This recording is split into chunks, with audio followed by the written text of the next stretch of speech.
I've done this 3 times and it keeps getting deleted. And I'm like, okay. Sometimes I'm like, maybe it's just a sign of the universe and it does not want me. It does not want you to hear my first 2 versions. I don't know. But the podcast is going to be different from this one. So that's lit, I guess. I don't know. Call me crazy. But um, behind me, I have like my two new favorite things. It's this book. This book is insane. Like this book, The Uncensored Pictures of Dorian Gray. My best friend Anna gave me this book, which by the way, if you want a piece of my heart, if you want a key to my heart, give me a book and I'll love you forever. I'll be like, not that you have to give me things, but like a book is like a key to my heart. Like, I'm sorry, call me crazy, call me crazy. I just love books. Like, I love them, right? But I started reading this book and like, why is the introduction like 1,000 pages? Like, I want to get to the meat and the bones. Like, I want to get them to boning. Like, it's a gay book. Get them to. Anyways, welcome to Alone 11, which is a segment for my podcast where I talk about a topic for 11 minutes and 11 seconds. Today's topic is dying happy, which, oh, my second favorite thing. I didn't even talk about it. This this is insane. Brew Doctor is like the best kombucha ever invented. Like it's honestly like one of the best things that it's helped my tummy. Like it's this is not even sponsored, but like this is yummy. Like you need to try this. It's clear mind, rosemary, mint, sage, and green tea. Like it's so good. Like just please try this. It's yummy, right? But today's topic is dying happy, which is something that's been like it's been in my head, right? Like it's something that you can't avoid. Like it's something that's going to, eventually like happen, right? And I've been like, how do I die happy but also live happy? Like what is going like it's too much. Like pick one, right? Pick a side, pick a side. So that meme is so funny. The one where it's like Nicki Minaj, like what do you call a pickle that off themselves? And it's like it's Nicki Minaj being like, pick a side, pick a side. That is so funny to me. Anyways, sorry, that's not funny. Offing yourself is not fun. That's not funny. I'm sorry, but like the meme was fun. Anyways, sorry. Anyways, dying. Dying happy is like, okay, can I catch a break? Like now I have to live happy. Now I have to die happy. Like what is going on? Like this is too much, right? Well, okay, let's work backwards. Like let's pretend let this way, right? Like we're 100 years old because honestly, like I think I have a good 80 more years of life, right? I'm 20. I think I'm gonna die at 100. Like that's honestly okay. Call me crazy, but like 111. I'm gonna die at an angel number. Like I'm sorry, I probably am, right? Because I'm Mexican and like Native American. All my ancestors, all my grandparents, they've died pretty old. Like they've gone far, right? So I'm like, okay, I think I'll be good. Like my grandma's like 80 and she looks like she's 60. So I'm like, we're gonna last, right? Like you're gonna get 11 11s when I'm like 93. Okay, so like get with it because I don't care. Anyways, so I'm like, all right, we're gonna work backwards. Okay, so we're gonna work up all of those years, right? So we're in our deathbed. Maybe not deathbed. Deathbed is a little bit too serious. Deathbed is a little too crazy. Let's pretend that we're gonna die a peaceful death. On a lavender, I'm thinking, I'm imagining like lavender filled rocks and like ocean hitting it, right? It's like, psh, psh, psh, psh, psh, like just the ocean hitting the rocks. We're laying down like this, like on a lavender field, like we're just like dozing off, like we're like going to sleep but never waking up, right? At 100, so it's like okay, 111, which is good age. So we're dead. We're dying, and that's when you're like, okay, regrets. What are things that I wish I would have done in my, 20s, 30s, 40s, 50s, 60s, 70s, 80s? What are things I wish I would have done in this age? And what do I want people to say about me in my funeral? Those are the things that I feel like you kind of go through in your head when you're dying. I don't know. I've never died. Call me crazy, but I've never died. So I'm like, okay, maybe those are things that kind of go through your head, right? And then I'm like, also, I all of these things, all of these little issues that go along in our life, like situationships that don't work out, people not texting us back, or just stuff that is very annoying that doesn't really matter. Like whenever you realize you're like, oh, it was never that serious.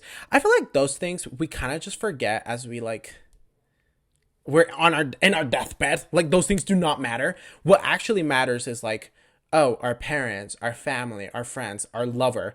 Also, mind you, did you notice how I didn't say that we were dying with our lover or our soulmate or our bestie or our twin or whatever? We're gonna die independent, me, myself, and I, okay? Like, I'm sorry, call me crazy, but it's gonna be me, myself, and I. So we're gonna be, exactly, like we're not gonna base our life off of like our whole life off of a person. I think prioritizing someone over yourself is insane. Like, how are you gonna prioritize yourself over? How are you gonna prioritize your energy? I need to sneeze. Sorry. Like, how are you gonna prioritize your energy, your health, yourself, like everything above some? Like, no, it's gonna be you and then them, right? Like, it's first and second. Like, I'm sorry, but I'm not in the business to be like, I need to be your number one priority. No, I expect your priority to be you and your health and your energy and then me, you know? I think that's a little crazy. Anyways, so we're me, myself, and I, right? Because we're not going to be with our partner. Our life is not going to be based around other human beings. It's going to be based on ourselves. Like, I think that's just my decision in my life. But anyways, how do you want to be remembered? I want to be remembered as like a very thoughtful, kind, creative, like nice, respectful, hot and sexy. Like, I'm sorry if no one goes to my podium and is like, he was so hot and sexy. I genuinely don't like. What is worth living? Like, I'm gonna get up from my grave and like when I reincarnate, I'm gonna focus my life on being hot and sexy. And I think that's literally what I did. Like, that's literally what I did. Like, I literally came back into this life and being like, you're just gonna be so hot and sexy. Like, it's gonna be insane. I feel like that's literally like, I'm sorry, but like that's literally what it is. And then it's also like, what is our purpose? Like, what was our purpose in our lifetime? Like, what were these 80 years of life? What was that purpose, right? And for me, I'm sorry, but I read this book, the Old Souls Guidebook, and it talks about your destiny, your purpose, all of those things, right? And oh, also, I got a haircut. How do we like it? What are our thoughts? What are our thoughts? Do we love? Do we love? Yes or no?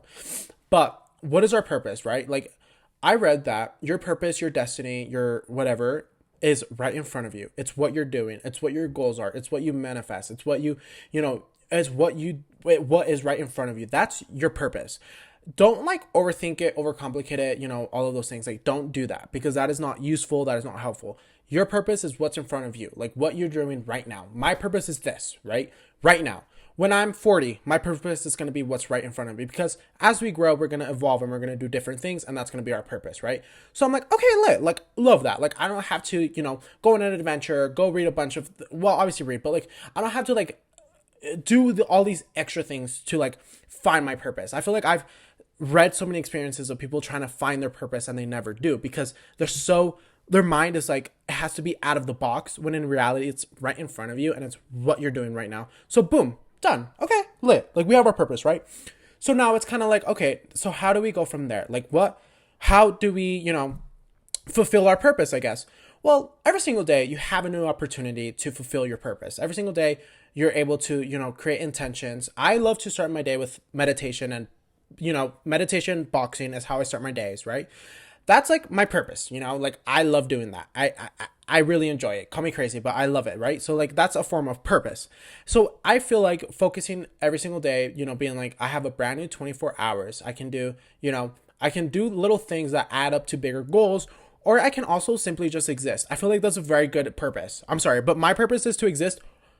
I respect it and I love it. And that's nice, like, okay, cool. Peace and love, we're no one to judge.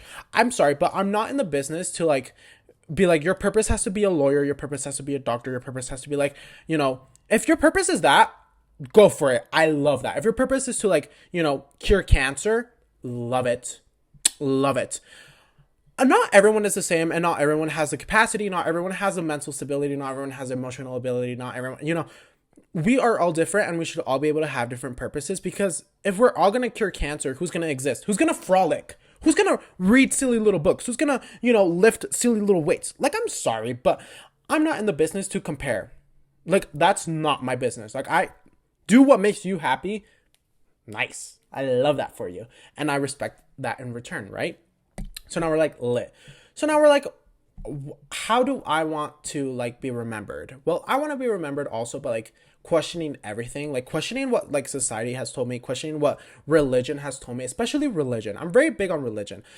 I feel like for me, I something that I at least want my nephews and nieces to like. I still haven't figured out what a non-binary version of nephews and nieces is because like I need it. Like, it's not nephews, it's not nieces. Like, what is that? Like my my siblings' kids, I want them to remember me as like always questioning things and like never settling, never, being very thoughtful and like never settling for like the most basic answer and being like, because God, like, girl, no, like, let's be for real. Obviously, like, God is very different. Like, I feel like by the time I'm 80, that whole idea of like God and stuff is going to be very evolved and it's going to be very, it's going to be a much bigger thing. So I'm kind of like, okay, like, like we got this, right? So now I'm kind of like, what can I do now in this present moment to fulfill my purpose, fulfill, all of these things that I want to be remembered as? And I create a list and I follow it every single day. I write down like, okay, I want to be remembered as this, that. It's a big list. I want to do this, that. And then I do so. And it's like, okay, nice. So I feel like that's a way to like die happy, is kind of like working backwards. I don't know. That's kind of been like my mentality lately. And it's been lit. It's been nice. It's not like this very big, heavy thing like death. I feel like death can be so heavy and it's like, dog, chill. Like, we're going to come back, right? Anyways, love you. Bye.